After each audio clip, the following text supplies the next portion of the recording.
Stop. ಕೊನೆ ತನಕ ಈ ವಿಡಿಯೋ ನೋಡಿ, ಇಷ್ಟ ಆದ್ರೆ ಫಾಲೋ ಮಾಡಿ.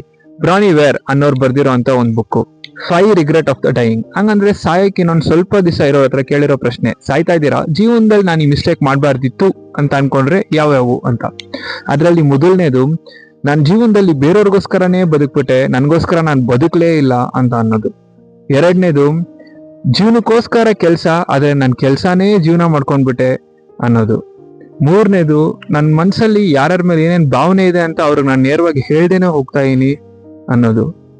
ನಾಲ್ಕನೇದು, ನಾನು ನನ್ನ ಸ್ನೇಹಿತರ ಜೊತೆ ಕೊನೆ ತನಕ ಟಚಲ್ಲಿ ಇರಬೇಕಿತ್ತು, ಲೈಫ್ ಅನ್ನೋ ರೇಸಲ್ಲಿ ಓಡ್ತಾ ಓಡ್ತಾ ನನ್ನ ಸ್ನೇಹಿತರನ್ನ ನಾನು ಮರ್ತೋಗ್ಬಿಟ್ಟೆ ಅನ್ನೋದು.